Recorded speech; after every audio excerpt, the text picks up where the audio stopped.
Buenas tardes, mi nombre es Leonardo Alberto Alvarado Águila y en la materia de cual análisis basado en datos vamos a presentar un data storytelling de mi tema, el cual es el COVID-19 en la actualidad en México. Y vamos a empezar. Sabemos que en México el brote o la pandemia del COVID-19, de la enfermedad o el virus, empezó desde el 2020 a mediados de marzo y mayo, en el cual la gente ha empezado a presentar los primeros síntomas en ese tiempo y conforme va avanzando ese tiempo de 2020 a lo largo de 2021 y 2022, los casos han ido aumentando cada vez más, teniendo como resultado que haya más infectados o más casos positivos a COVID-19 y por ende, lamentablemente, también las defunciones. Así que, ¿por qué ahorita, a día de hoy, 2025, ya no se reportan tantos casos de positivos a COVID-19, al igual que defunciones, a comparación de los datos anteriores que teníamos desde 2020-2021? Estos se va a representar en esta gráfica son básicamente casos, valgan la redundancia, presentados del COVID-19 en la actualidad en miles de personas por año. Estos son datos que fueron sacados de la Secretaría de Salud de México y en el cual, como vemos aquí, nos dice que desde 2020 se inició con una afectación grande de 544,000 casos de COVID-19 y eso sumado a 128,000 defunciones. Así que esta, cuando inició este brote, como dijimos, México tuvo una situación muy difícil en la cual se tenía que adaptar a esta enfermedad porque casi nunca habíamos pasado en pandemia. México nunca había pasado muchas pandemias a lo que yo sé. Así que esa pandemia que pegó de repente hizo como ese boom, esa explosión en la que hizo que afectara a México y por ende en varios sectores. Así que al atraparnos de sorpresa, no nos dio tiempo a prepararnos correctamente por la rapidez e impacto que tuvo la enfermedad, por lo que, por lo que comento, esos números de casos y de funciones eran demasiado altos para ese entonces, ya que no teníamos las medidas o protecciones necesarias para poder combatirlo. Eso con respecto entre 2020 y 2021.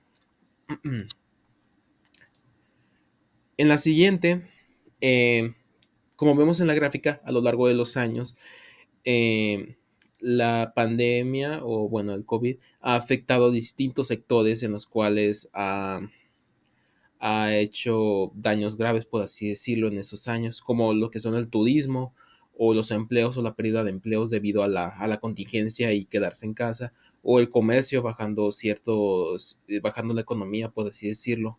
Así que no fue hasta 2023 que ya se tuvo un impacto más bajo debido a esa costumbre, o a las estrategias implementadas para combatir la enfermedad, en la cual hasta el 2023 se tuvo una reducción bastante grande hasta llegar a solo 20,000 casos de COVID-19 y con solo 2,000 defunciones.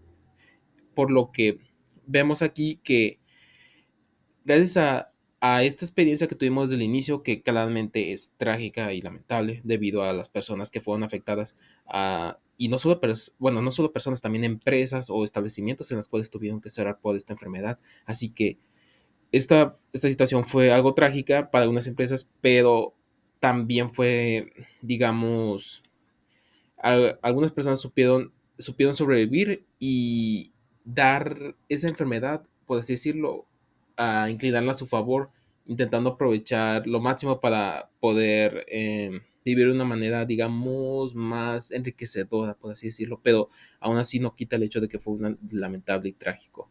Entonces, de 2023 sabemos que tuvo una reducción bastante significativa y eso es bueno, ya que eso obviamente al haber menos casos, por lo tanto hay menos defunciones, así que esto radica en salvaguardar la vida de las personas. No fue hasta 2024 que, a comparación del 2020, se tuvo un impacto ya mucho menor de casos, teniendo una reducción masiva de tan solo 11,000 casos de COVID y solo 460 defunciones. Así que esto, ¿a qué se debe? ¿Por qué desde el 2020 estábamos en un pico tan grande, tan grande, tan grande de casos y de funciones? ¿Y por qué hasta ahorita, cómo nosotros, bueno, cómo México ha logrado combatir esta enfermedad? Ya teniendo estos datos presentes aquí, que son desde 111,000 casos y 460 defunciones. Esto radica en las estrategias que ha implementado México, al igual que todos los países, claro, para poder combatirla, que es el uso de cubrebocas y aumentar las medidas de higiene como gel antibacterial, en las cuales tienes que usarlo para evitar el menor contacto posible por personas. También mantener la distancia, ¿no? La de Susana distancia, no sé si se acuerdan de eso, de un comercial de por ahí de televisión. También se apoya también con el desarrollo de vacunas y refuerzos de vacunas, ya que a lo largo de los años se han estado implementando y desarrollando diferentes tipos de vacunas para los diferentes tipos de variantes del COVID-19. Y eso también radica el siguiente punto, que ya esas variantes de COVID son menos agresivas y por lo tanto tienen menos probabilidades de provocar defunciones. Una variante, por ejemplo, que es Omicron, que es la que más se ha resaltado, que es la que tiene como menos tasa de mortalidad y pero un poco más de contagio, por así decirlo. Así que eso, digamos que de cierta forma positivo. Y un cambio en la percepción que, por ejemplo, México estaba combatiendo con la enfermedad. ¿Y qué es lo que hizo? Se adaptó a convivir en vez de combatir con la enfermedad, en vez de combatirla, convivir con ella. Eso que logró, pues digamos, estas estrategias lograron que desde el 2020, que teníamos los datos de alrededor de 540,000 eh, casos y alrededor de 11,000 defunciones, actualmente se logró reducir. ¿Esto por qué? Fue gracias a los datos, eh, gracias a los datos recabados y las estrategias, como dije, que México implementó, las cuales hicieron posible que esto se lograra reducir. Por lo que, si algo aprendimos de esto, es que eh, el uso de los datos nos ayuda a monitorear y escalar qué tanto afecta la enfermedad, qué tanto afecta cierta categoría o dato en un aspecto. Y por lo que vimos aquí, México al inicio sí fue demasiado afectado a inicios de pandemia, cosa que ahorita ya no es tanto. Por lo que se tiene que tomar medidas para, ahora con esta experiencia, intentar que la próxima pandemia, si es que llega a ocurrir, ojalá que no, pero si llega a ocurrir, tratar de mitigar esos casos y defunciones, haciéndolas todavía menores, la cual ayuda a salvaguardar, a lograrlo, ayuda a salvaguardar la vida de las personas, pero eso es claramente implementando las estrategias ya conocidas y que adquirimos. Así que esta es mi data storytelling y muchas gracias por su atención.